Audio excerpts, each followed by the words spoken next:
You probably clicked on this video because you're waking up with regret.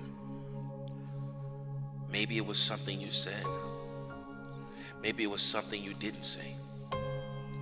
Maybe it was a moment of weakness that you thought you already overcame. But whatever it was, it has followed you into this morning, and you are wondering if God is still near. Well, if that's you, you're probably still listening to this video right now. While you're here and before you leave, I just want to take a moment to encourage you. I want you to hear this clearly. God does not distance himself from the broken. He draws near. See, the scripture says in Psalms 34:18, it says, the Lord is close to the brokenhearted, and he saves those who are crushed in spirit. If your heart feels heavy today, if your heart feels heavy this morning, you are not disqualified. You are exactly the one he's ready to confront. You are exactly the one he's ready to restore. You are exactly the one he's ready to comfort. See, the enemy wants your mind to replay yesterday's mistakes so that you miss today's mercy.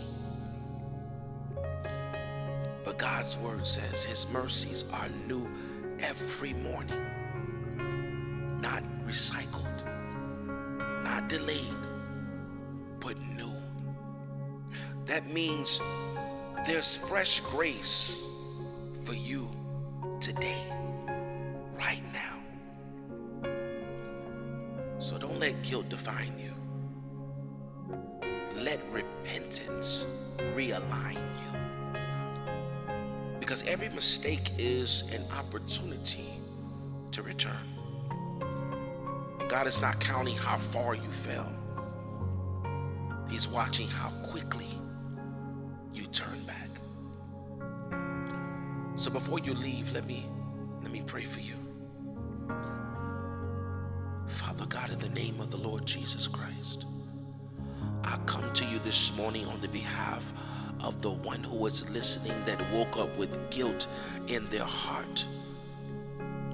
Lord, they are carrying the weight of yesterday, the words that they wish they could take back, the choices that they wish they can take back, the thoughts that they are ashamed of. And Lord, I thank you that you are not surprised by their weakness. You're not disgusted. You're not distant. But I thank you because you are the God of compassion. You are the God who leaves the 99 to restore the one. You are the God who saw this moment coming way before it even got here. And Father, you made a way for mercy to meet them right where they're at. So Lord, I ask you to do what only you can do.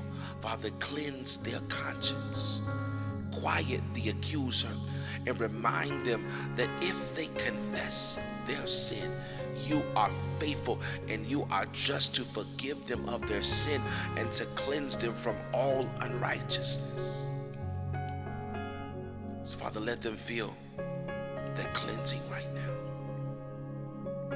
Not just spiritual cleansing, but emotional cleansing, mental cleansing. Father, wash away the shame, cover the cracks, fill the spaces where guilt once lived with peace and joy again. And Father, help them believe that they can walk in freedom today, not just forgiven but restored, not just sorry but strengthened, not just remembering the fall but rising from it in grace. Lord, rewire how they think about their mistakes. Don't let them fall into cycles of self-punishment. Father, I pray that they would walk in the truth that your love is greater than their failure. So God, go ahead of them today. Guard them from the triggers that lead them into trouble. Surround them with wisdom, alertness, and grace. And let this be a day they remember, the day they got up free. In the mighty name of the Lord Jesus Christ.